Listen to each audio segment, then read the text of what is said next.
자, 주택법이에요. 네, 주택법은, 자, 이제 갑니다. 주택에 관한 법이죠.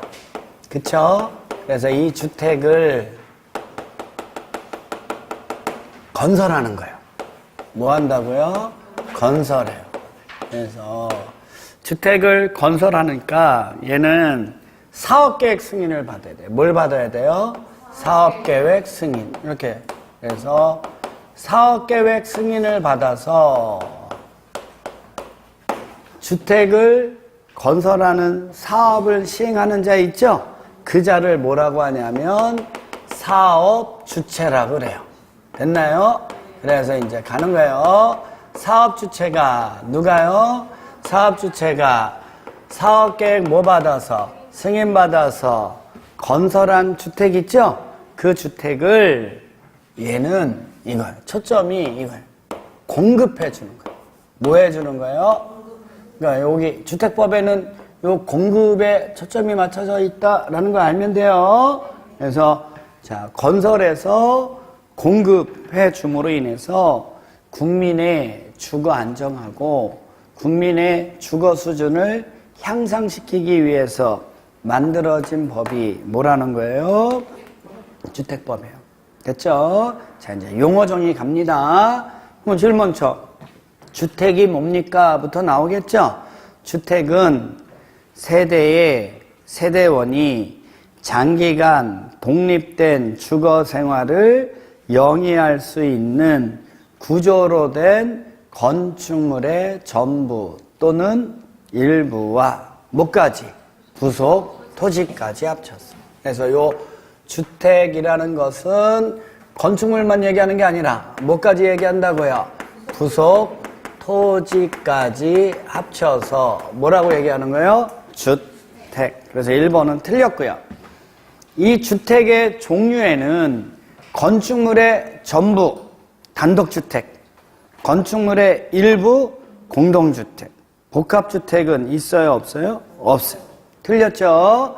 근데 이 토지 위에 건설이라는 얘기를 쓰잖아요.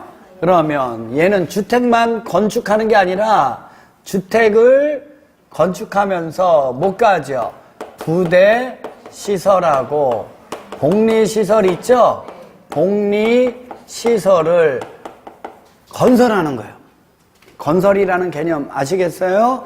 그래서 주택과 부대시설, 복리시설을 뭐 하는 거예요? 건설. 그랬을 때 이 복리시설은 입주자 등의 생활복리를 위한 공동시설이다 이거죠? 그래서 뭐 어린이 놀이터, 경로당, 유치원, 근린생활시설 같은 게 뭐라는 거예요? 복리시설. 3번이 맞죠? 다수의 구성원이 주택을 마련하거나 리모델링하기 위해서 결성하는 게 주택조합입니다. 종류는 3가지. 지역, 직장, 리모델링. 재건축은 정비사업에 나오는 거죠? 네, 틀렸고. 도시형 생활주택이라고 나오죠? 자, 크게 주택을요, 국민주택하고 민영주택으로 나눠요. 무슨 주택하고 무슨 주택이요? 국민주택, 민영주택. 그러면 도시형 생활주택은 국민주택일까요? 민영주택일까요? 민영주택. 하여튼 국민주택은 국민주택이고 국민주택을 제외한 건 다 민영주택이에요.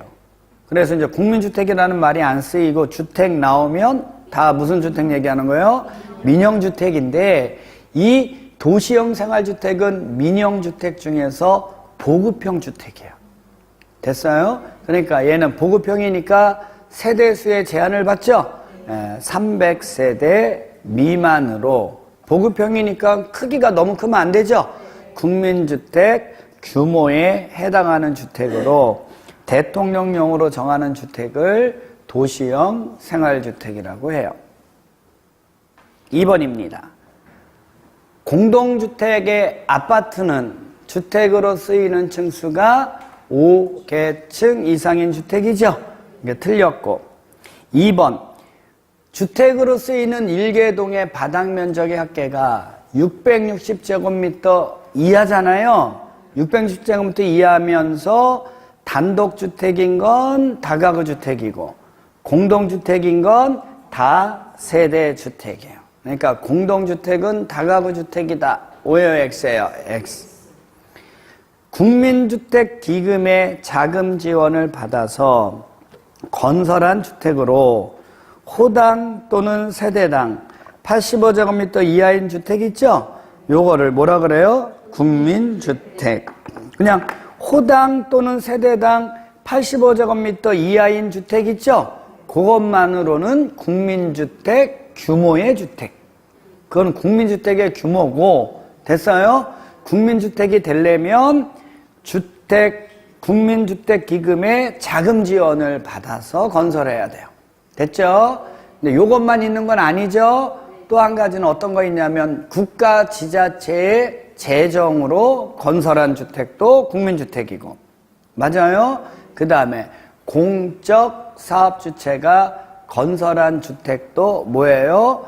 국민주택. 그 국민주택이 이렇게 확장된 거 있죠? 잘 암기해 두셔야 되고요. 다세대 주택도 국민주택이 될 수 있죠. 5번은 없는 얘기예요. 네, 그러니까 뭐 틀린 거고요. 3번 갑니다. 주택법상 공동주택에는 아파트, 연립, 다세대 주택이죠. 기숙사는 공동주택에 포함된다, 제외된다, 제외. 아파트는 주택으로 쓰는 층수가 5개층 이상인 공동주택이고요. 연립주택은 주택으로 쓰이는 1개동의 바닥 면적의 합계가 660제곱미터를 초과하고 몇 층이야? 4층이야. 답은 3번이고요. 주거전용 면적이 85제곱미터 이하인 주택은 국민주택 규모의 주택이지 국민주택이라고 하지 않습니다. 틀렸고, 민영주택은 국민주택을 제외한 주택이 다 민영주택이죠. 4번입니다. 도시형 생활주택이란 300세대 미만의 국민주택 규모에 해당하는 주택으로 대통령령으로 정하는 주택을 말하는 거죠. 자, 500제곱미터 미만인 다중생활시설은 이종근린생활시설, 500제곱미터 이상인 다중생활시설은 숙박시설. 요거는 건축법상 용도죠. 어쨌든 다중생활시설은 주택법에서는 다 준주택이죠. 맞죠? 자, 수도권에 소재한, 이름은 벌써 틀린 거예요. 수도권에 소재하지 아니하고 도시지역을 제외한 읍면지역 있죠? 여기에서 국민주택 규모는 100제곱미터까지 할 수 있어요. 그래서 3번이 틀렸고, 장수명 주택이라는 거 나오죠? 주택인데 수명이 장인 거예요. 수명이 짱인 주택이 장수명 주택이죠? 그러니까 내구성을 갖추고 있는 거죠. 그리고 내구성을 갖추면서 이렇게 사용하는데 불편함이 없어야죠. 그러니까 수리의 용이성이나 가변성이 우수한 주택을 무슨 주택이라고 그래요? 장수명 주택. 느낌이 그거고요. 건강 친화형 주택이라는 것도 있죠. 뭐하고 친화돼요? 건강하고. 그래서 실내 환경, 실내에다 동그라미를 쳐놔야 돼요. 실내 환경의 조성을 위해서 실내 공기의 오염물질 등을 최소화할 수 있도록 건설된 주택을 건강 친화형 주택이라고 합니다. 5번이 중요해요. 도시형 생활주택. 아주 중요합니다. 도시형 생활주택의 세대수는 300세대 미만이어야 하고요.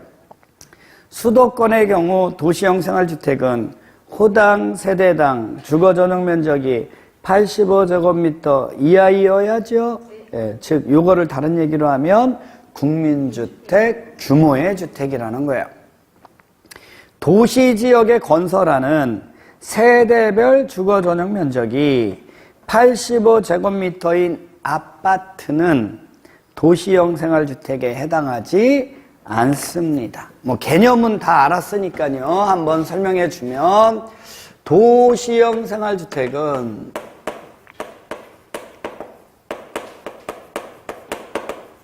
종류가 두 가지가 있어요. 하나는 단지형, 하나는 원룸형이 있어요. 단지형하고 원룸형이 있어요. 근데 단지형에는 두 가지밖에 없어요. 연립주택하고 다세대 주택만 있어요. 즉 단지형에는 아파트가 있다 없다? 없다. 그러면 아파트가 도시형 생활주택이 되려면 무슨 형이어야 돼요?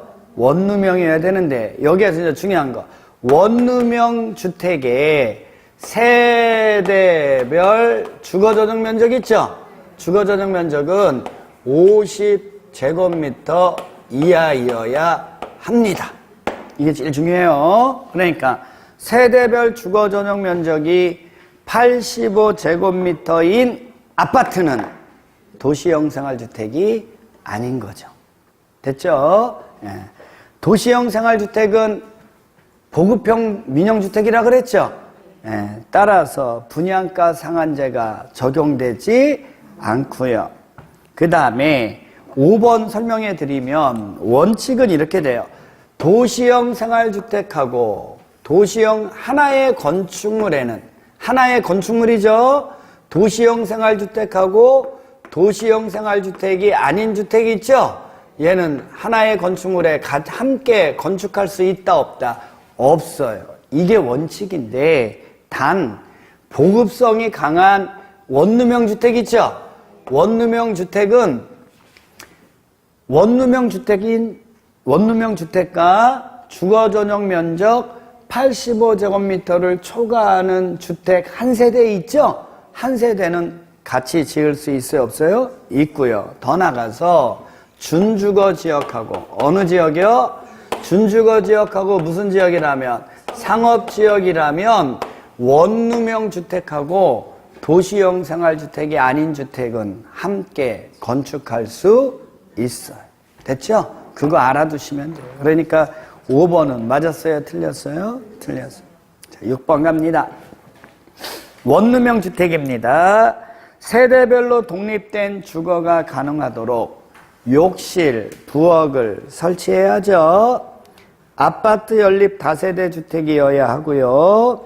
주거전용 면적이 30제곱미터 이상이잖아요. 그러면 욕실 및 보일러실을 제외한 부분을 2개의 공간으로 구성할 수 있어요. 2베이 뭐 이런 거 들어보셨죠? 네, 그거고요. 세대별 주거전용 면적은 50제곱미터 이하여야죠. 그러니까 4번은 틀렸죠. 각 세대는 지하층에 설치해서는 안 되고요. 7번은 세대 구분형 공동주택이죠. 그럼 세대 구분형 공동주택은 국민주택이다, 민영주택이다? 민영주택. 근데 세대만 구분해 놨다는 거예요. 이해하셨어요? 왜요? 생활 가능할 수 있도록. 그쵸? 그러니까 1번 세대 구분형 공동주택에 세대별로 구분된 각각의 공간마다 생활할 수 있어야 되니까 별도의 욕실, 부엌, 현관 설치해야죠. 예. 그 다음에 얘는 세대를 구분했을 뿐이지 구분 소유할 수 있다 없다? 없어요. 됐죠? 근데 이제 주택법에서 최소 면적은 규제한다 안 한다? 안 해요. 그러니까 2번과 같은 지문 나오면 O예요, X예요? X. 됐죠? 자, 그래서 이제 세대 구분된 거별로 생활하다가 새 들고 사는 사람들이 다 나가면 한 세대가 써야죠? 그러니까 3번. 하나의 세대가 통합하여 사용할 수 있도록 세대 간의 연결물 또는 경량구조의 경계벽 등을 설치해줘야 되겠죠? 예. 그리고 하나의 주택단지에 세대 구분형 공동주택을 너무 많이 만들면 그 주택단지가 너무 복잡하겠죠? 예. 세대수나 주거전용 면적의 합계는 전체 세대수나 주거전용 면적의 합계에 얼마를 넘지 않아야 돼요? 3분의 1을 넘어서는 안 됩니다. 됐어요? 예. 준주택은 뭐라고요? 오노다기. 오가 뭐죠? 오피스텔. 노는 노인복지주택. 다는요? 다중생활시설. 기는요? 기숙사. 그럼 답은 몇 번이에요? 2번. 9번 갑니다. 토지의 소유권은 사업계획 승인을 받아 주택건설 사업을 시행하는 자가 가지고, 사업주체가 가지고, 그쵸? 건축물 및 복리시설에 대한 소유권은 분양받은 자가 가지는 주택. 그러면 뭐 답이 토지, 임대부, 분양주택이겠죠. 자, 이제 주택단지라는 개념이 나옵니다. 이거죠. 주택, 부대, 복리시설이 건설되는 일단의 토지를 우리는 뭐라고 불러요? 주택단지. 근데 일정한 경우는 각각을 별개의 주택단지로 보아야 되는 경우가 있습니다. 거기에서 이제 우리가 외운 건 딱 두 가지예요. 도시계획 예정도로는 얼마 이상? 8m 이상. 일반 도로는 20m 이상. 그쵸? 예, 그러면 찾으면 되죠. 고속도로 맞겠죠? 20m의 도시계획 예정도로니까 8m 이상이니까 맞죠? 예, 15m의 일반 도로는 안 되죠. 얘는 하나의 주택단지로 봐야죠. 예, 자동차 전용도로, 일반 국도. 11번 똑같은 문제. 12m의 일반 도로, 그러니까 하나의 주택단지로 봐야죠. 답은 1번. 고속도로, 10m의 도시계획 예정도로, 자동차 전용도로, 지방도로. 답은 1번이야. 복리시설 범위에 속하지 않는 거. 어린이 놀이터, 일반 목욕장, 의료시설, 입주자 집회소, 복리시설이죠. 관리사무소는요, 부대시설. 13번 어린이 놀이터, 복리시설, 관리사무소, 부대, 담장, 부대, 건축설비, 부대, 주차장, 부대. 간선시설은 주택단지 안팎을 연결시켜주는 시설이죠. 근데 가스통 지역은 간선시설이죠. 하나씩 따져보죠. 주택단지 안에 도로, 부대, 주민운동시설, 복리, 지역난방시설, 간선, 주차장, 부대, 관리사무소, 부대. 15번 주택단지 안에 도로, 부대시설, 주차장도 부대시설. 틀렸네요. 근린생활시설은 복리시설, 주택단지 안팎을 연결시키는 전기시설은 간선시설, 관리사무소는 부대시설. 16번입니다. 공공택지, 그 앞에 공자가요, 행정청인 시행자, 수용방식 공익사업, 그거예요. 그리고 뒤에 있는 공택지 있죠? 그거는 공동주택 건설용지의 줄임말이에요. 그래서 말 연결하면 행정청인 시행자가 수용방식으로 시행하는 공익사업에 의해서 개발 조성되는 공동주택 건설용지를 뭐라고 한다고요? 공공택지. 그러면 뭐 1번부터 5번 쫙 보면 답은 5번이죠. 그렇죠? 도시개발조합은 전부 환지 방식일 때만 하는 거죠. 그러니까 공공택지하고 관련이 있어요? 없어요? 없죠. 7번 갑니다. 주택조합이란 다수의 구성원이 주택을 마련하거나 리모델링하기 위해서 결성하는 세 가지죠. 지역, 직장, 리모델링. 그러면 지역하고 직장은 마련하고 연결되는 거고, 리모델링 주택조합은 리모델링하고 연결되는 거죠. 사업주체란 사업계획 승인을 얻어서 그 사업을 시행하는 자고, 간선시설은 주택단지 안팎을 연결시켜주는 시설인데, 가스통 지역은 가스시설, 통신시설, 지역난방시설은 그냥 간선시설. 주택단지 아주 중요하죠. 주택단지란 이거잖아요. 뭘 받아서? 사업계획 승인을 받아서 주택, 부대, 복리시설이 건설되는 일단의 토지를 뭐라고 한다고요? 주택단지. 자, 이제 리모델링입니다. 건축물의 노후화 억제 또는 기능 향상을 위해서 대수선 또는 증축하는 행위죠.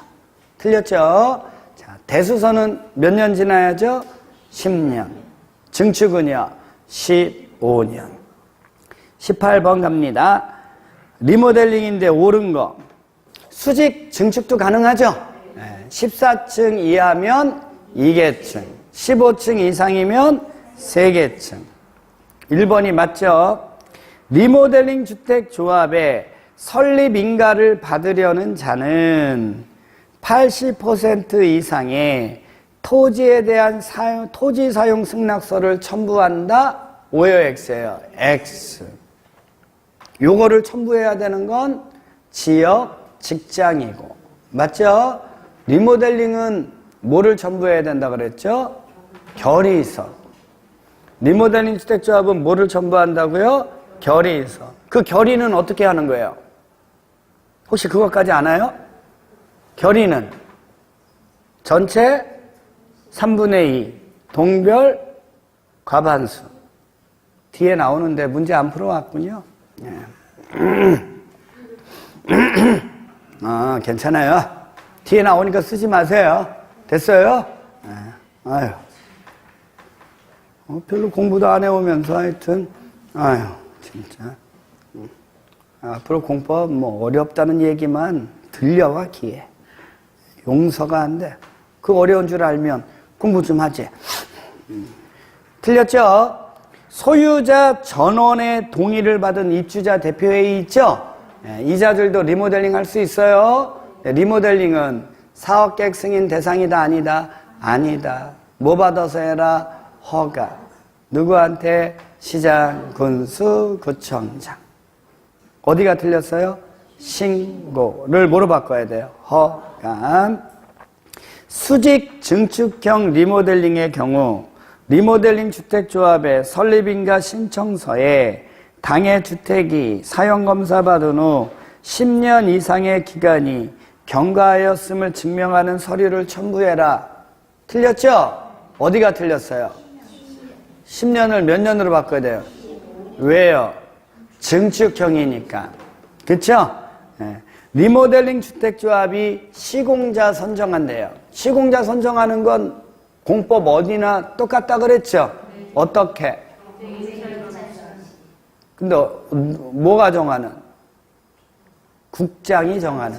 그거 공식이라고 그랬잖아. 국토교통부 장관님이 정하는 경제, 입찰, 그냥 무조건 되고.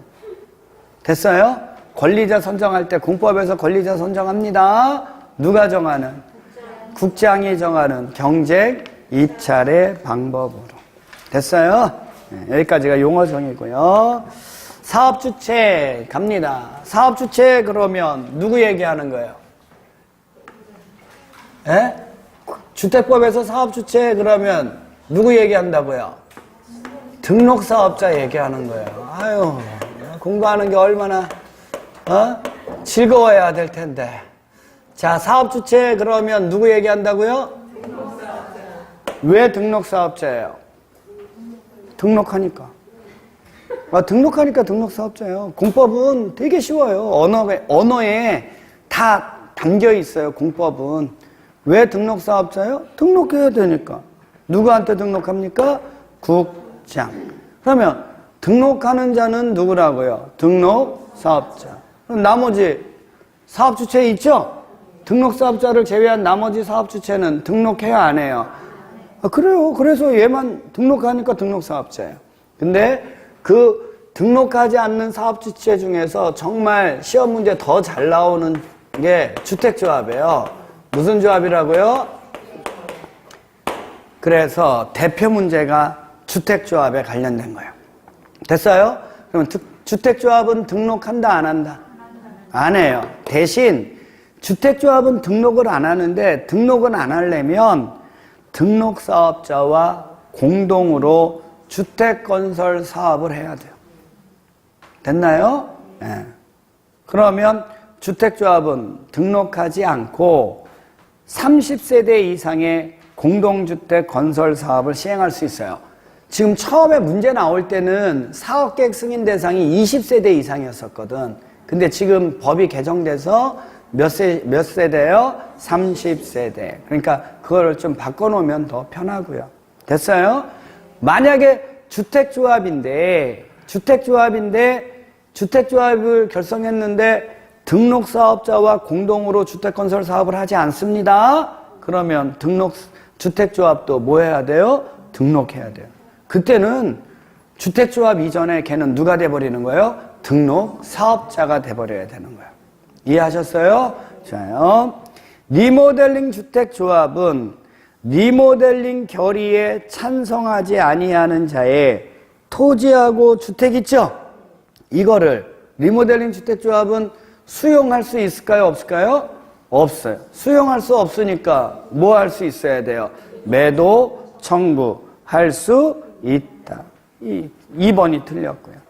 3번은 공식입니다. 알아두면 줄줄이 나와요. 뒤에서도.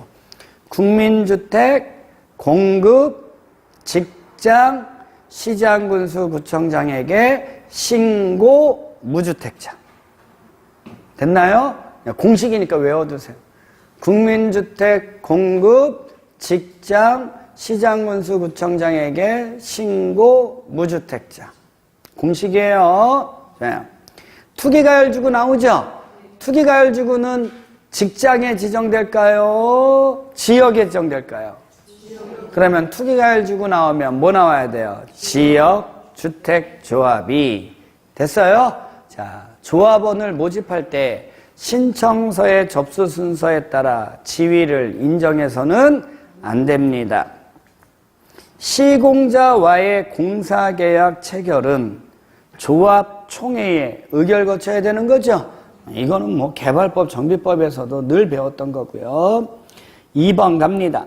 사업 주체가 될 수 없는 자, 국가 및 지방자치단체는 행정청인 시행자, 등록사업자와 함께 사업을 시행하는 토지 소유자, 공동사업주체, 연간 20호 이상의 단독주택을 건설하기 위해서 국토교통부 장관님에게 등록한 자 있죠? 누구라고요? 등록사업자. 지정개발자는 어디에 나오나요? 어디 나와요? 지정개발자. 예? 지정개발자는 어디서 나오죠? 정비법에서 나오죠? 이런 거 배웠잖아요. 도시환경 정비사업의 시행자가 지정개발자라면 시장 군수는 정비사업비의 20% 범위 안에서 예치하게 할 수 있다. 도지 28. 이거를 정비법 시간에 제가 한 10번 정도는 읽어준 것 같아요. 문제도 많이 풀고. 맞죠? 거기에 지정개발자 나오잖아요. 그러면 지정개발자는 어느 사업이요? 정비사업의 시행자가 될 수 있는 자죠. 답은 몇 번입니까? 4번. 연간 만 이상의 대지조성 사업을 영위하고 있는 자, 국장에게 등록해야죠? 누구라고요? 등록사업자. 3번 지문, 5번 지문을 통합해서 밑에 3번 문제죠. 연간 20호 이상의 단독주택 건설, 연간 만 이상의 대지조성, 국장에게 등록. 그쵸? 네. 4번입니다. 지방자치단체는 등록한다고요? 안 한다고요? 안 하고. 한국토지주택공사 등록해요? 안 해요? 안 하고. 지방공사 등록해요? 안 해요? 안 하고. 답은 몇 번이에요? 누구만 등록한다고요? 등록사업자. 그래요. 근로자를 고용하는 고용주 있죠? 이자도 등록해야 안 해요? 안 해요. 단 고용주는요, 반드시 등록사업자와 주택건설 사업을 공동으로 해야 합니다. 됐어요? 그거를 꼭 알아두시고요. 한국토지주택공사 등록한다고요? 안 한다고요? 안 해요. 정말 쉬운 기출문제. 됐어요? 5번도 기출문제. 등록사업자에 관한 설명이 다 옳은 거. 한국토지주택공사는 등록한다고요? 안 한다고요? 답이 1번이죠. 그쵸? 근데 이거 1번을, 이 쉬운 거 1번 답을 못 찾으면요, 2번부터는 어려워지는 거예요. 됐나요? 네. 특수목적법인의 경우 사업자 등록 기준 중 인적 기준이 있죠? 특수목적 사업이니까 인적 기준을 완화해 주겠죠. 토지 소유자가 등록 사업자와 공동으로 주택건설 사업 시행할 수 있다 그랬죠? 이 경우 토지 소유자와 등록 사업자는 공동사업 주체로 본다. 공법에서는 본다죠. 공법에서는 추정이라는 말이 나올 수 있어요? 없어요? 없고요. 리모델링 주택조합이 그 구성원의 주택을 건설. 더 이상 읽으면 안 되죠. 오해요? X예요? X. 건설을 뭐로 바꿔야 돼요?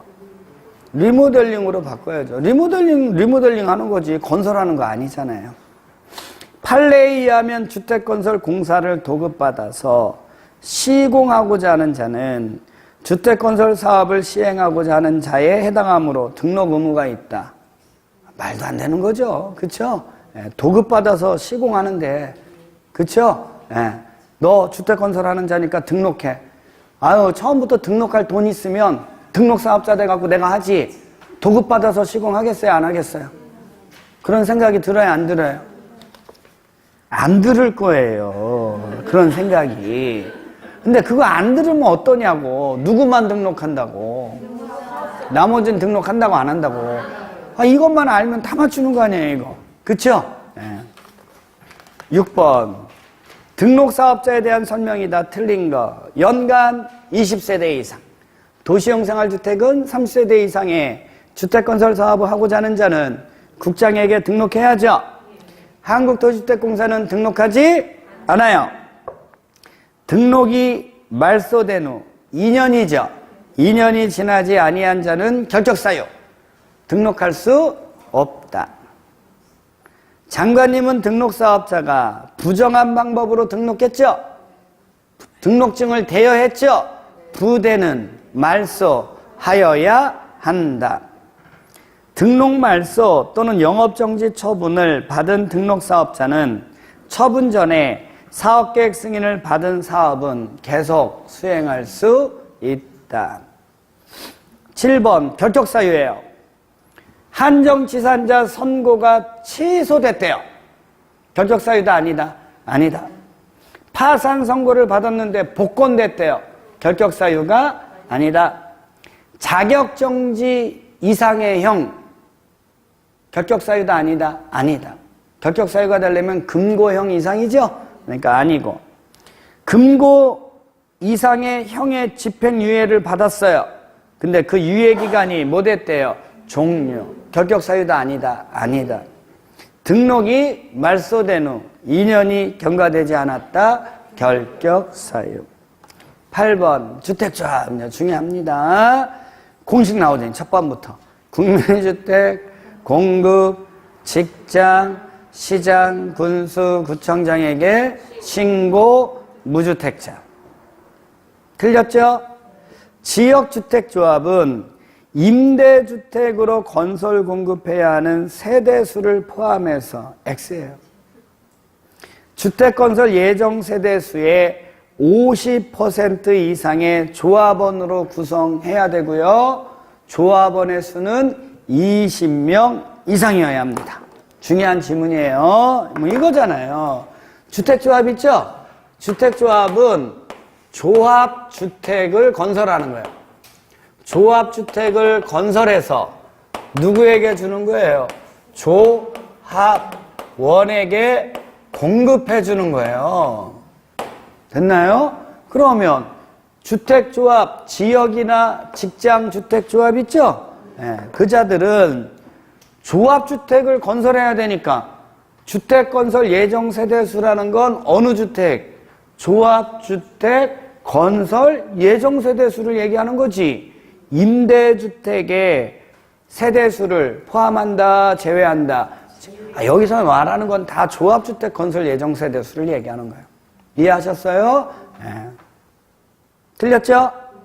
리모델링 주택조합의 경우 공동주택의 소유권이 수인의 공유에 속하면 각각입니까? 한 사람입니까? 무조건 되고 한 사람이잖아요. 그렇죠? 지역주택조합, 직장주택조합은요, 설립인가를 받으면 조합원을 교체하거나 신규로 가입하게 할 수 없어요. 근데 예외가 있다 없다? 있다. 죽었어요? 됐나요? 죽으면 상속인은 당연히 조합원 되는 거지. 거기에는 조건도 따져야 안 따져요? 안 따져요. 그러니까 4번 맞았어요? 틀렸어요? 틀렸어요. 지역주택조합이 설립인가를 받았어요. 그쵸?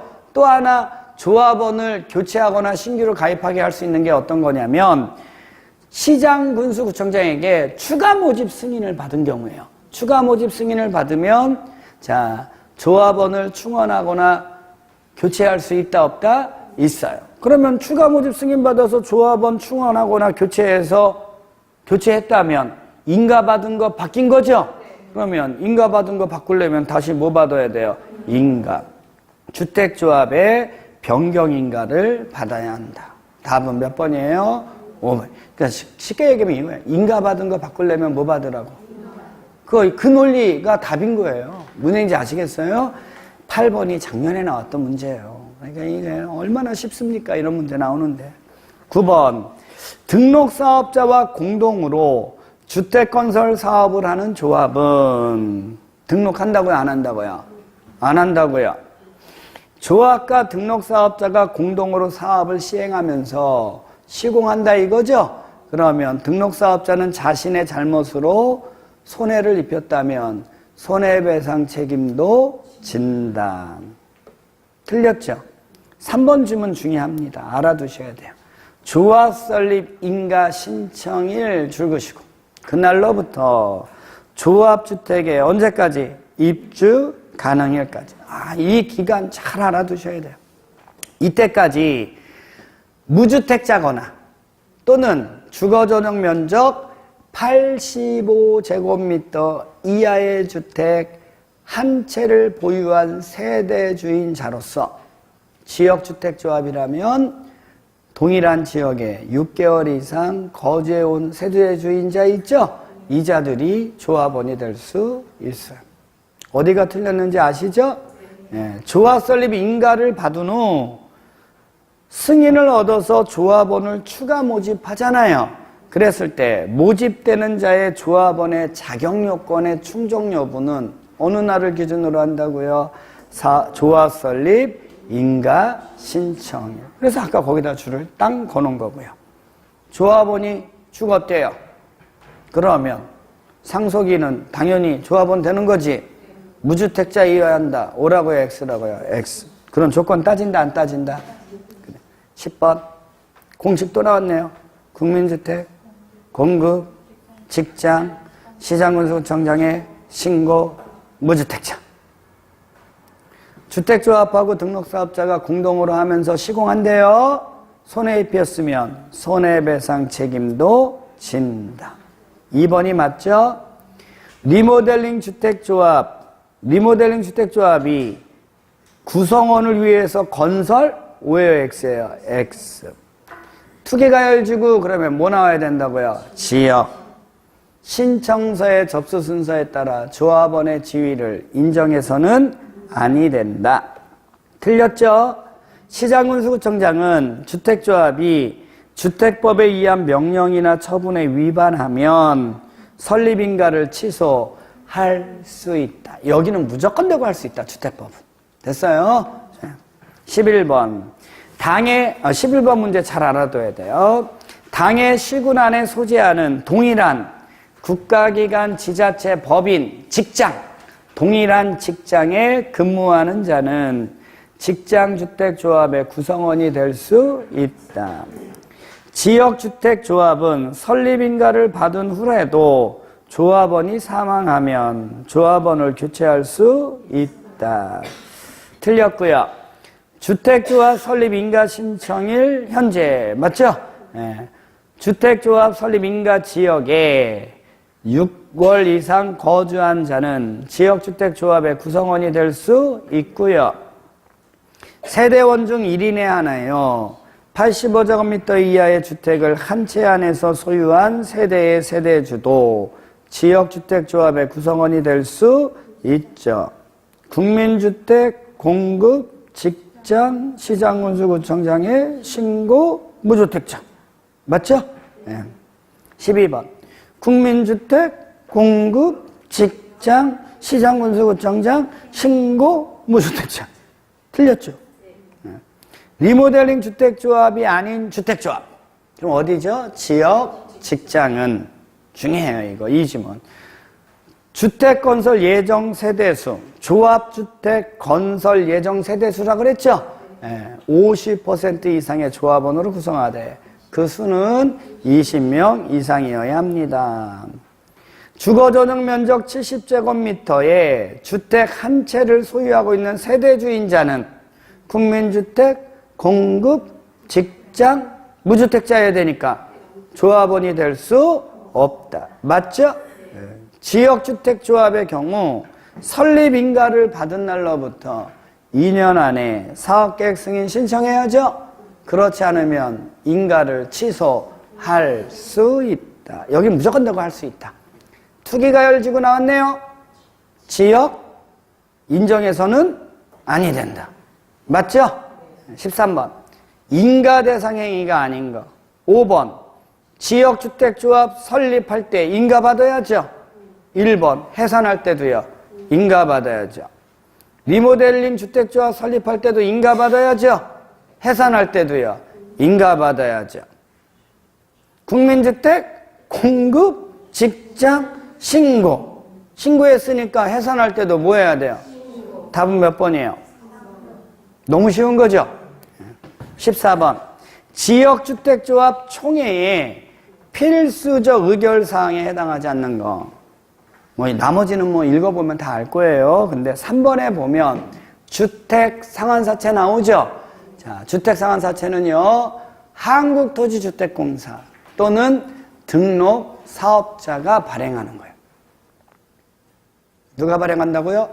한국토지주택공사 또는 등록사업자. 주택조합하고 관련이 있어요, 없어요? 그러니까 답은 몇 번이에요? 3번이에요.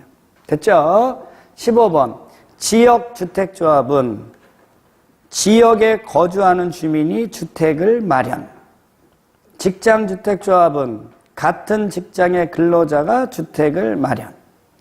리모델링 주택조합이란 공동주택의 소유자가 주택을 리모델링. 다 맞죠? 주택을 마련. 그럼 어느 겁니까? 지역, 직장, 주택조합은 됐어요? 주택조합 설립 인가를 받으려면 80% 이상에 해당하는 토지 사용 권원을 확보해야죠. 리모델링 주택조합입니다. 얘는 결의서 첨부하라 그랬죠? 전체 3분의 2 동과반수 결의를 증명하는 서류를 첨부해야 되겠죠? 틀린 건 몇 번이에요? 5번. 주택단지 전체를 대상으로 무슨형? 증축형 리모델링을 하기 위해서 리모델링 주택조합을 설립하는 경우에 제출해야 되는 서류가 아닌 거. 몇 번입니까? 3번. 토지사용승낙서는 어디? 지역, 직장. 증축형이니까 몇 년 지나야죠? 15년. 됐죠? 네, 그런 거 읽으면 돼요. 17번. 대수서는 몇 년? 증축은? 그래요. 1번이 그 지문이잖아요. 동을 리모델링 하는 거예요. 한 개 동만? 그러면 그 동 구분 소유자면 의결권 각 3분의 2 이상의 결의를 증명하는 서류 첨부하면 되죠? 리모델링 주택조합은 설립인가 받은 날로부터 몇 년? 2년 안에 리모델링 뭐를 신청하라고요? 허가. 리모델링 주택조합은 리모델링 결의에 찬성하지 아니한 자의 주택 토지에 대해서 매도 청구할 수 있다. 리모델링 기본계획은 증축형 리모델링으로 인한 도시 가밀 이주 수요 집중. 이 정도 딱 읽으면 벌써 틀린 거예요. 됐어요? 어디가 틀렸어요? 증축형 리모델링이 아니라 세대수 증가형 리모델링. 됐어요? 이에 따른 이주 수요 집중 등을 체계적으로 관리하기 위해서 시장군수구청장 OX예요. X. 누구죠? 대도시급 시장. 됐어요? 이 수립하는 계획이죠. 답은 몇 번입니까? 5번이요. 자, 가보죠. 이거 너무 쉬운 건데. 자, 우리 여태껏 우리 공법 공부하면서 기본 들어가는 거 많이 배웠잖아요. 기본. 그쵸? 기본이라는 얘기가 들어가면 지침 정해주는 거예요. 됐어요? 어디에 대해서? 기본 앞에 있는 거에 대해서만. 그래서 우리가 이런 거 배웠어요. 도시군 기본 계획. 그쵸? 기본 들어갔으니까 얘는 뭐 정해주는 거예요? 기본이면 꼭 그 앞에 있는 것만. 어디에 대해서만? 도시군 토지 이용에 대해서만. 그래서 기본 계획은 누구만 수립해요? 시장, 군수. 됐어요? 예? 근데 얘는 도시군 관리 계획이죠? 여기에 지침 정해주는 거죠. 지역 계획이에요, 그래서. 그쵸? 기본이 이렇게 쓰여요. 그럼 우리가 또 배운 기본이 어떤 거냐면 정비 기본 계획이라는 것도 배웠죠. 정비 기본 계획. 맞아요? 지침 정해주는 거죠. 어디에 대해서만? 토지 정비하는 거에 대해서만. 맞아요? 이해 가요? 예? 그래요. 그러면 요거는 다른 얘기로 하면 정비 계획에 지침 정해주는 거죠. 그쵸? 이제 쓰임새 알았으니까. 기본 들어가죠?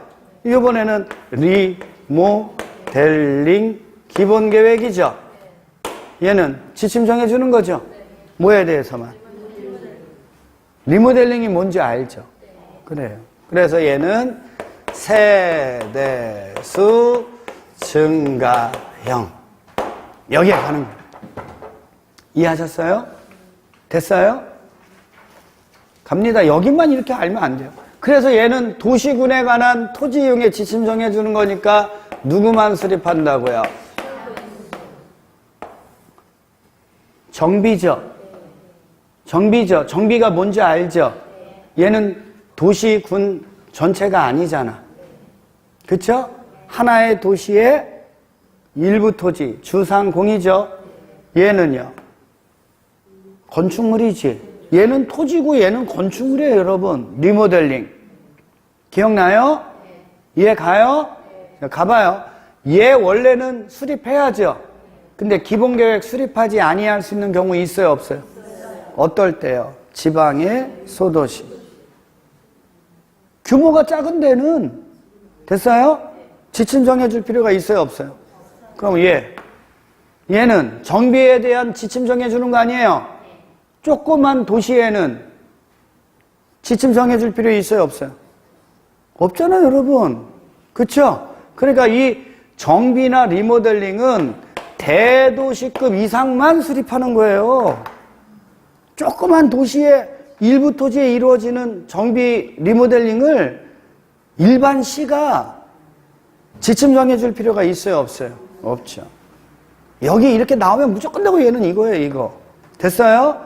자, 얘는 공청회, 주민 전문가의 의견 듣죠?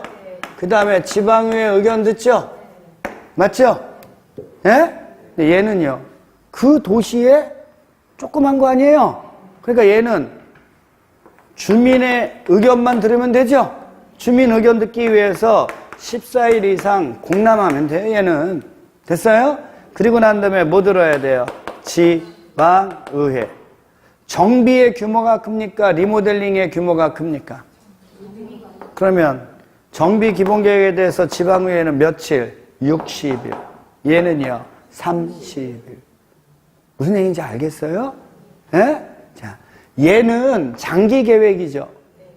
예? 수립 단위에 대한 제약이 있어요, 없어요? 없죠. 근데 얘는 그 도시의 곡이 아니에요. 그러니까 얘는 몇 년을 단위로?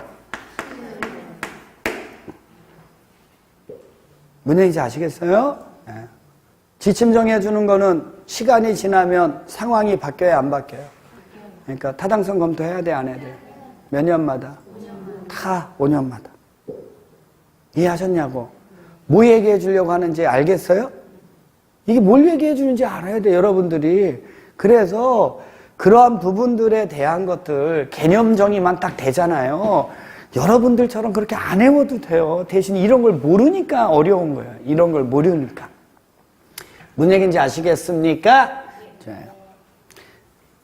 18번입니다. 정말 쉬운 거예요, 이것도.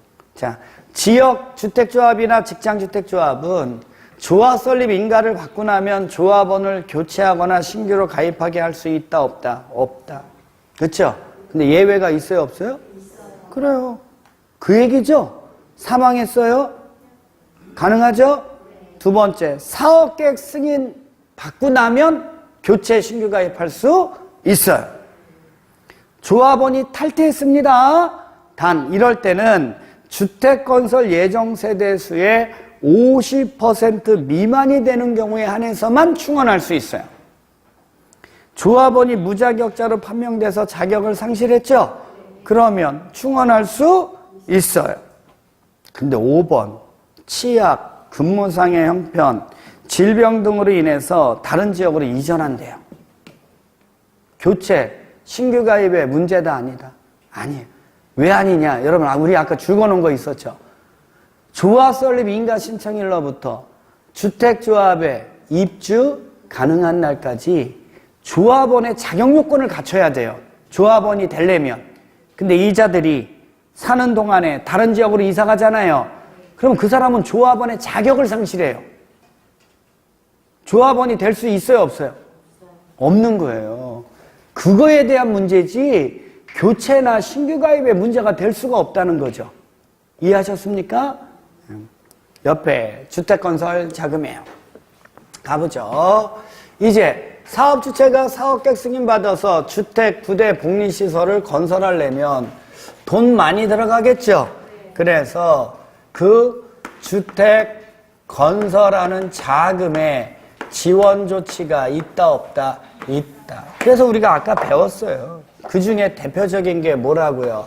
주택 상환 사채. 이게 말 그대로 주택으로 상환하기 위한 사채죠? 이거 알아둬야 돼. 이 말의 의미 또 모르면 또 틀려요, 나중에. 그럼 얘가 누가 발행한다고 그랬어요? 한국토지주택공사. 또는 누가요? 등록사업자. 자, 이제 가는데, 자, 여기까지는 우리가 알고 왔어요. 근데 등록사업자가 발행하는 요건이에요. 등록사업자는요, 꼭 법인이어야 돼요.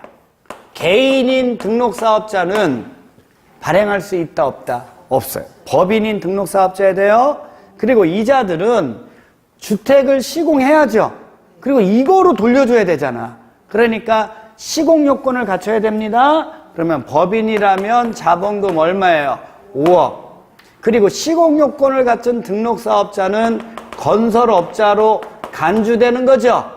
등록해야 되고요. 그 다음에 최근 3년간 300세대 이상의 주택건설 실적이 있어야 돼요. 삼삼하게 주택건설 실적이 있는 자에 한해서만 발행할 수 있어요.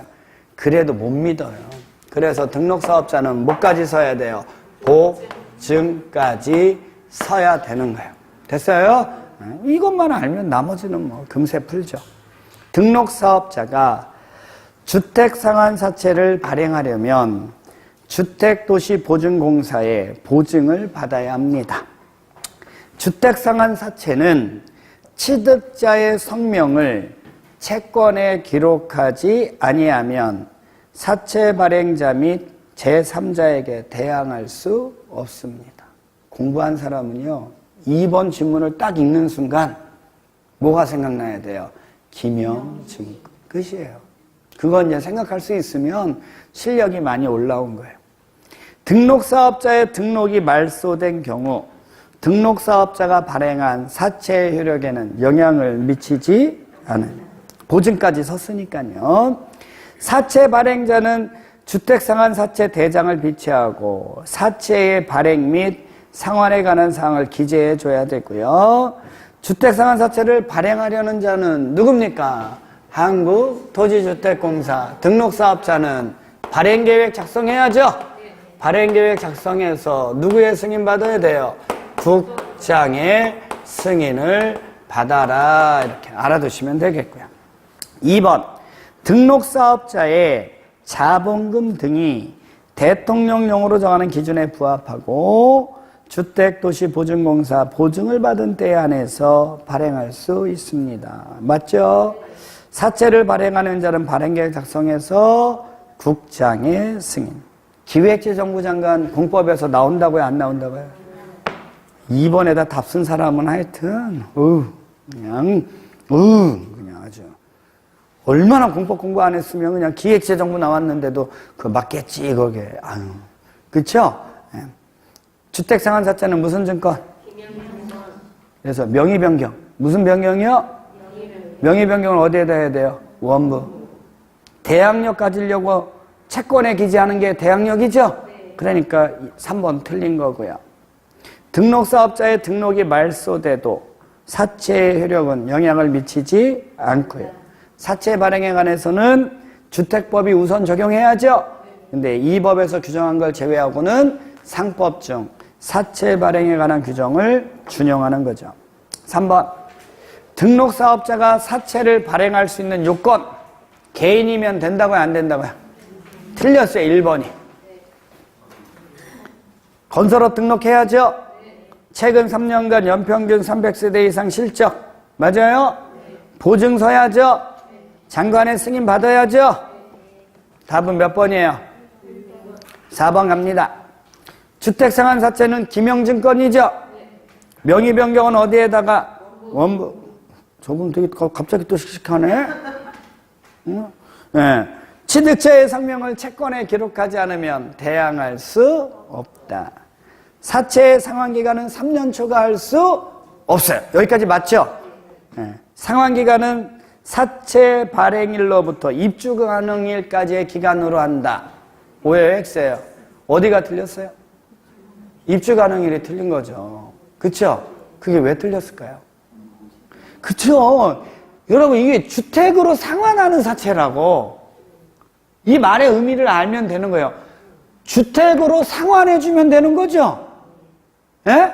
그러니까 입주 가능일까지가 아니죠. 언제까지 해야 돼요? 공급 계약 체결일까지만 하면 되는 거지. 상환만 해주면 되는 거니까. 이해하셨어요? 너무 쉬운 거예요. 사채는 원칙적으로 양도하거나 중도에 해약할 수 없어요. 여러분 여기 보세요. 여기 봐요. 되게 쉬운 건데 이거 갖고 헷갈려 하시는 분들 되게 많아서. 주택법은 무슨 법은요? 궁극에는 이거예요. 궁극에는 뭐라고요? 이거. 그러니까 얘는요, 법에서 정한 자만 가져가야 돼요. 그러니까 이 과정에서 주택을 공급받을 수 있는 지위증서 있죠? 팔아먹을 수 있어요, 없어요? 무조건 누구 없는 거예요, 얘네들은. 이해하셨습니까? 이해했어요? 궁극에는 얘는 뭐니까? 이거 해야 되니까, 이거. 그래서 얘는 다 양도 제한을 받아요. 이해하셨어요? 자, 근데 예외가 있어요, 없어요? 세대원, 전원이. 그러니까 그 줄줄이가 나오는 거예요. 그래서 세대원, 전원이 생업상의 사정으로 다른 시군 가요. 상속받은 주택으로 이사해요. 해외 이민 가요. 2년 이상 체류해요죠? 그게 5번 문제. 그럼 5번의 답은 몇 번이에요? 3번이죠. 뭐가 틀린 거예요? 일부가 틀린 거죠. 너무 쉬운 문제 이런 거, 이 의미만 알면. 그쵸? 네. 4번. 등록이 말소돼도 발행한 사채율에게는 영향을 미치지 않죠. 주택법 규정한 거 제외하고는 상법 중 사채 발행에 관한 규정을 준용하는 거죠? 이해했어요? 네, 그래요. 진도는 여기까지. 정리해드립니다. 빨리. 자, 이게 주택법인데, 자, 이제 뭐하고 정리할 거냐면, 보세요. 오늘 우리가 배운 게 건축물의 대지의 기준부터 배웠죠. 건축물이 뭐예요? 건축물이? 건축물이. 건축물 뭐냐고. 건축물. 지붕과 기둥 또는 벽이 있는 거예요. 이 개념 정의가 안 되면 안 돼. 맞아요? 그래서 지붕과 기둥 또는 벽이 있는 걸 지을 수 있는 토지를 뭐라고 했냐면 대지라고 했고요. 그 대지는 뭐라고요? 필지라고요. 그쵸? 근데 여기에다가 건축물을 건축하려면 이 대지는 뭐하고 접해 있으라고요? 도로 얼마 이상? 뭘 또 4m, 2m 이상 접하는 거지? 4m 이상의 도로에. 그 얘기 해주고 싶은 거죠? 아이고. 이거 건축법. 됐어요? 그리고 이렇게 접해 있는 이 대지에다가 건축물을 건축하는 거야. 이거는 건축법이에요. 건축이 뭐예요? 신축, 뭐를? 건축물을. 지붕과 기둥 또는 벽이 있는 거를 신축, 증축, 개축, 재축, 이전하는 거예요. 근데 이런 거 하면 함부로 못하죠? 뭐 받으라고요? 건축 허가를 받으라는 얘기고. 다 허가 받았어요? 그러면 법에 맞게 사용수익하라는 거예요. 이게 무슨 법이에요? 건축법. 됐어요? 용어 정의 설명해 드리는 거예요. 주택법은요. 주택이죠? 주택을 어디에다가? 주택 단지에다가. 주택만 하는 거 아니죠? 이 주택 단지는 도로하고 접하는 거 아니에요? 이 주택 단지 안에 부대시설, 복리시설이 다 들어간다고요. 일단의 토지니까. 이렇게 하는 걸 뭐라고 하고? 건설. 뭐 받으라고요? 사업계획. 자기 건축물 짓는 자니까 얘는 건축 주고, 얘는 이 주택을 건설해서 팔아먹는 사람이니까 사업. 일반적으로 사업주체 그러면 누구 얘기한다고요?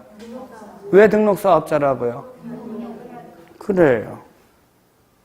용어정의 용어정의 여러분. 됐어요? 그 다음에 여기나 여기나 똑같이 쓰이는 게 리모델링이에요. 주택도 리모델링 할 수 있고 건축물도 리모델링 할 수 있어요. 근데 리모델링은요, 건축법에서 안 물어보고 물어보면 주택법에서 물어봐요. 됐어요? 그럼 건축법에서는 리모델링을 안 물어보는 대신 뭐 물어보냐면 이거 물어봐요. 뭔 수선이요? 됐냐고요? 용어 정의 해놓으라고요? 됐어요? 됐어요? 그 다음에 이제 공동으로 쓰이는 거 갑니다. 건축 면적, 바닥 면적, 연면적. 됐어요? 용적률, 건폐율, 층수, 높이. 이게 건축물에 쓰이는 공통적인 개념이라고요. 용어 정의처럼 알아두라 그랬죠? 오늘 이거 배웠잖아요. 됐어요? 이게 건축물과 관련된 기본적인 용어예요. 무슨 얘기인지 아시겠어요? 근데 이 용어 정의가 안 돼 있잖아. 이 기본적인 이 용어 정의가 안 돼 있으면 여러분 무조건 되고 어려워. 여기가 그 이후로부터는 어려운 거예요. 건축법에서 7문제 나온다 그랬죠? 주택법에서 7문제 나오죠? 몇 문제예요? 14문제. 이 14문제 중에서요, 기본적인 용어를 물어보는 문제가 한 7문제 나와요. 그러면 용어 정의를 물어봐요. 용어 정의를. 공인중개사 시험이 난 어려워요. 아니요. 공인중개사 시험 절대 어렵다고 얘기하면 안 돼요. 왜요? 용어 정의를 물어보는 시험이 어렵다는 얘기는 그렇게 얘기하는 사람들은요, 공부를 안 한다는 거에 불과해요. 기본적으로 그 법에서 쓰이는 용어 정의를 물어보고 있는데 거기에서 60점을 못 만든다는 얘기는 공부하는 분들이 이상하게 공부한다는 거예요. 변명하는 거예요. 그러면 공부하는 분들이 어떻게 한다는 거야? 용어 무시하고 그냥 60점 맞으려고 무대포로 들어간다는 거예요. 그러니 이런 것들을 공부하기가 얼마나 힘들고 어렵겠어요. 그 법에서 쓰이는 용어가 정의가 안 되어 있는데 그걸로 만들어지는 문장들을 어떻게 아시겠냐고. 힘들고 어려운 거예요, 여러분. 이해하셨어요? 국회법, 개발법, 정비법도 어려워요? 그거 막 공부하면 안 돼. 그러면 국회법 제일 먼저 나오는 용어 정의 있죠? 거기를 철두철미하게 공부해야 돼요. 그게 철두철미하지 않기 때문에 나머지가 어려운 거예요. 무슨 얘기인지 아시겠어요? 여러분들이 잘해야 돼. 어디를 잘해야 되냐면 용어 정의를 잘해야 돼. 용어 정의를. 왜? 공인중개사의 문제는요. 용어 정의만 철두철미하게 하면 몇 점 다 맞는다고. 7, 80점 맞을 수 있는 시험이에요. 용어 정의만 하면. 근데 그거를 갖다가 여러분들이 등한시하고 자꾸만 내용을 공부하니까 공부해도 정리가 안 되는 거예요. 무슨 얘기인지 아시겠어요? 지금부터라도 늦지 않았어요. 괜찮아요. 막 공부하지 말고 내가 공법 좀 어려워한다. 그러면 토지에 대한 용어 정의하고 건축물에 관한 지금 배운 용어 정의 있죠? 얘를 공부하세요. 다른 거 공부하지 말고 얘를 충분히 공부하세요. 충분히 이해할 수 있도록 외우고 일단은 외우고 그 다음에는 이 말에 의미하는 게 무엇이고 됐어요? 그것들이 충분히 되잖아요. 그 다음에 뭐 건축허가, 사업계획 승인 이런 거 나오잖아요. 그 다음에는 다 이해가 가요. 저래니까 저렇게 하는 거고 뭐 이렇게 되는 거지 뭐. 이게 이해가 가는 거야. 근데 이게 안 되면요 수업 시간에 졸려요. 졸릴 수밖에요. 예를 들어서 코끼리를 막 설명하고 있는데 코끼리가 뭔지를 몰라. 코끼리가 뭔지 모르는 사람에게 코끼리를 막 설명하고 있어요. 그럼 그 사람이 그게 무슨 얘기를 하는지 알겠어요? 모르겠어요? 모르는 거예요. 그건 힘들고 어려운 거예요. 무슨 얘기인지 아시겠습니까? 이해하셨어요? 시간 충분합니다. 기본적인 용어만 공법은 잘 잡으면 몇 점 맞는다고요? 또 너무 높게 잡았네. 그렇게 하다가 또 안 나오면 또 욕할 거 아니에요. 기본적으로 여러분 60점 이상은 맞아요. 무슨 얘기인지 아시겠어요? 그러니까 욕심 버리고 용어부터 하세요. 용어부터. 무슨 얘기인지 아시겠어요? 오늘 그거 설명해 준 거예요. 됐죠? 그러면 우리는 10월 28일 날 공법 다 몇 점 맞는다고요? 60점 이상을 맞는다고요? 됐나요? 이렇게 희망적인 메시지를 남기면서 오늘 수업 마무리 짓도록 하겠습니다. 고생 많으셨습니다.